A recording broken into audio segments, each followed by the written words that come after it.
Okay, members of the media, we're joined now by Coach Bob Huggins. Our first question comes from,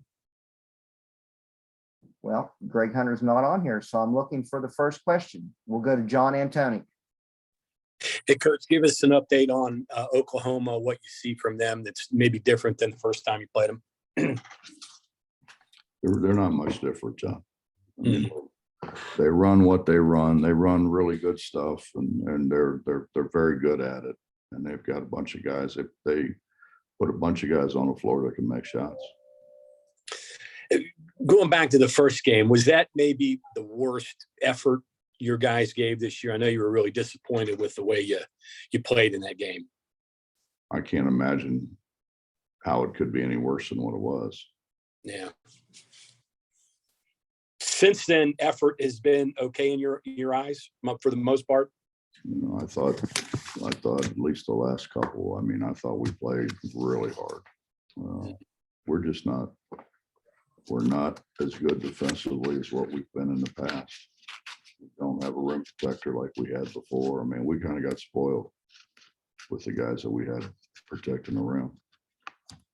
Some of the tweaks you made to help your offense, does that maybe, is there a give and take there? Is that some showing up on defense a little bit for you? Because offensively, the last couple of games, you perform really well. Well, I mean, we're trying to play the best guys we have. Okay. You know, we've basically played our post guys just to, you know, whoever was playing the best at that particular time. By committee, how's that? Yeah. Next question comes from Justin Jackson. Hey, Coach. The last 4 games, teams have shot it pretty well against West Virginia. I think all 4 are like above 50. Oklahoma in the first meeting shot the ball pretty well, and statistically, I think they're second in the league in shooting. So what are the major concerns there as far as what kind of runs Oklahoma can get on, and what's been the major cause of, you know, teams, you know, shooting the ball well here as of late against West Virginia? Where do you want me to start? We don't guard the rim the way we're accustomed to guarding the rim. And if you think back at the bigs that we've had standing in front of the rim, very difficult for anybody to get anything easy. And what they didn't block, they changed. We're not near as good on the ball defenders as what we've been. We don't have the size and the strength on the perimeter that we had before. You know, I think, you know, we got hit with, you know, the COVID thing, and, you know, when you sit there and you have 2 guys that are first team all league guys and 2 guys that probably should have been All-Americans, and you're waiting and you're waiting and you're waiting and you're waiting to see if they're going to come back or not. Because certainly you don't want to give their scholarship away. Right. You wouldn't want to give either Deuce or Derek's scholarship away, particularly in light of the fact that, you know, they just said they want to get a better idea of where they're going to go. Okay, I understand that. I just think it's too late. I just think I think they need to change the rule to where guys, because guys pretty much know. I mean, we have to wait so long that what's available may not be what you need. The other kind of weird thing, and this kind of goes back to the way you guys have played over the last few years as well. In a lot of these games, you guys are getting more shots, more possessions, which is something, you know, you've worked for in the past. It's really still even kind of holding true here. How much does that help, you know, keep you guys in games, and how much of that, you know, can you continue to build on, you know, moving forward as far as getting those extra possessions to the point where it's, noticeable. In the box score after the game, you guys are getting a lot more shots than some of these teams. Well, I'm sure that's true. What's also true is they're making a lot more. Well, yeah, that's the other flip side. Yeah. Flip side of it is they're making a lot more. We're giving up the highest field goal percentage in the country at the high major level. That kind of is the tale of everything. You can't continue to let people shoot 60%. Our next question, Coach, comes from Kevin Kinder. So Coach, going back to your previous issue on changing the deadline for when somebody has to declare, obviously that's probably not going to change very quickly. So for the next year or two, do you have to impose your own sort of deadline so that you can avoid this problem again? And like you said, have a better, selection or chance at getting replacement players? So what do? I tell them, you don't have a scholarship, you can't come back. If you decide that you maybe want to come back, I mean, everybody would say, why did you do that? Everyone would, particularly you guys. Why didn't you wait? It puts all of us in a very difficult situation. It's a lot of times our guys don't have agents, the ones that are contemplating whether they're coming back or not. And so who do you go to? What are they, it's just it's way too long. It's way too long. I mean, they deep down they know what they're going to do. And do you get a sense that maybe players, not just necessarily yours, but any from this year, from next year, look at and learn at experiences of guys from last year? Obviously, Deuce's decision came out really well, but others have not in the past. Do they pay any attention to that or what's happened in the recent past? No, none. We'll go to Bob Herzl. Yeah, Bob, the more you look at the way basketball or college sports is today, why would you recruit a freshman? I mean, why not just, it's much easier to get out of being at a school than getting into it. Yeah. Why would you recruit a freshman? I think our freshmen that we have in our program right now are going to be really good players. And I think you can see that they're starting to get some playing time. We've got at least two of the four, probably all four, that are going to see significant minutes next year. I mean, like Taz Sherman minutes and so forth. So, I guess, Bob, I think it's better for college basketball. I think it's better for our fan base. I don't know that our fan base would relate to us flipping the roster year by year. And it's important to me that our team does represent West Virginia and the people of West Virginia. You can't really expect to see them 3-4 years from now, though. Expect. I mean, if they're that good. Well, yeah, I mean, but they're not going to. Okay, they're good enough. I mean, whoever thought? Listen, no one recruited Deuce McBride. No one. Right. And so who would ever expect that Deuce is going to leave after his sophomore year? Nobody. Not his mom and dad. Nobody. So you don't have them 4, you have them 3. It's a heck of a lot easier when you've got some veteran guys that can know what you want done at both ends of the floor. I mean, that was our strength for how many years. We had guys that knew what they were doing, they're good, that we could go from man to man to 1-3-1. We could play point drop. We could run a myriad of different offensive sets because they knew what they were doing.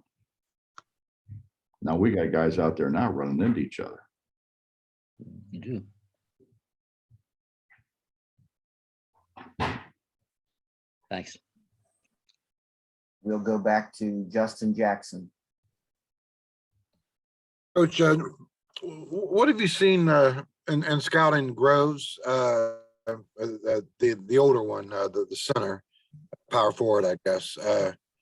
He obviously is kind of a hybrid, can shoot from the outside and play inside. I'm guessing maybe that's kind of what you would like to see Cottrell kind of be or develop into in the years to come. But what do you see with Groves now, and how much of a scouting problem is he for you guys?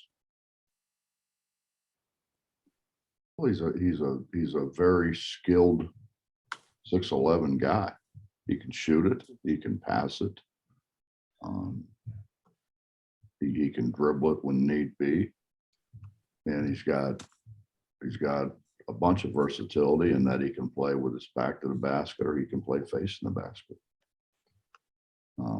There's not a whole lot that he can't do, and he's a very good rebounder on top of that.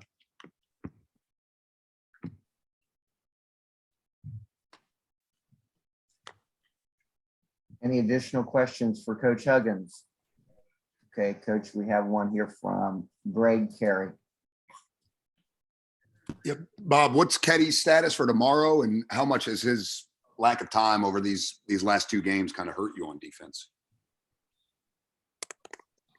Well, it hurts us because he's the guy who can put pressure at the point of their offense. And so from that standpoint, it really hurts us. I don't know. I mean, he took a heck of a blow now. I mean, that wasn't a love tap. And I don't know. I don't know. He's got the hip problems, of which he got knocked down pretty hard, and then this is the second time he's gotten cracked in the head. I don't know. I mean, I leave all that up to our medical staff. But, fortunate. It's unfortunate that things like that happen. Next question goes to Mike Kazaza. Hey Bob, how's it going? Okay, Mike. Good. I'm gonna try to get this out right. I had to stumble through it for a second, but when you get guys in the portal, and you talked about how the level is different from there to here, and also maybe they're not quite the rim protectors or the rebounders that you thought. And you could probably apply this to different things. Maybe you get guys who are supposed to be really good ball handlers or shooters, and it's just different. But I wonder if you have to like reassess and almost like re-recruit or recruit again, or rearrange your recruiting plans based on kind of a guessing game or an uncertainty when you think, and this is probably a lot of coaches think you have fixes, but you just don't know until you have them there. And then you think you may have something plugged in and it's not quite what you thought. And you kind of have to go back and try again or try differently next year. And just how complicated is that versus what it was maybe not too long ago? Well, I think it's probably similar to, do you take a kid from a high school that has 70 some kids in the high school, and the competition that they play, how do you sort out how good they're going to be when they come and start facing guys that virtually everybody at this level has been first team All-State, and the majority of them at big schools. it's kind of like, and I don't mean this in the wrong way by any means, because he's been good for us. He's a good kid. But Carrington is not Derek Culver. He's not Sagaba Kanante. He's not Elijah Macon. You know, he's just his body type, but he was the leading shot blocker in the country. And he's you know, he's blocked shots here for us, but not to the extent that those other guys did. You know, those other guys were, I mean, Elijah was what, 240? Derek was 260. Sags was probably 240. Hard to move those guys. Has it caused some maybe improvisation this year? Like if you thought perhaps these guys would be better shot blockers or rebounders, and then you can only ask them to do so much, you kind of have to step back and do something a little bit different that maybe you hadn't initially planned. And that could be offense, defense, whatever, not just one guy. Well, I mean, Mike, if you watched the game tape that we watched on Poly, on DC, they're blocking shots like crazy. You know, they're changing shots, and actually they're can step out and guard some perimeter guys. That was at that level. You know, that wasn't at this level. We're playing at the highest level in college basketball in the toughest conference in the country, with some guys who came up 3 levels. You know, we're trying to get, you know, the best out of them, and I think they're trying to give us their best. And you guys know, man, I mean, let's tell the truth. This university has really done well with transfers. But they were basically transfers from other colleges, other Division I colleges. They weren't, and some of the better leagues in America.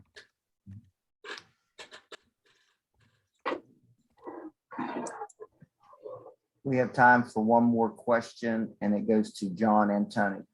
Yeah, just real quick for me. What has to go right for you to beat Oklahoma on Tuesday night? We got to make shots. John, we're less than an inch away from beating Texas. If that ball goes an inch further, it goes in. He got a good shot. And he was the guy who was making shots. Why would you not go to him? Particularly in light of the fact we don't have a post guy. So I thought he gave us the best chance to win, and was less than an inch away from doing that. This team you're playing has turned the ball over a little bit this year, and they turned it over in the game that you lost here in the Coliseum. Is that a formula too, that maybe turn them over a little bit and try to get some transition opportunities? Oh, anytime you can turn people over, it's a great opportunity, particularly live ball turnovers. Yeah.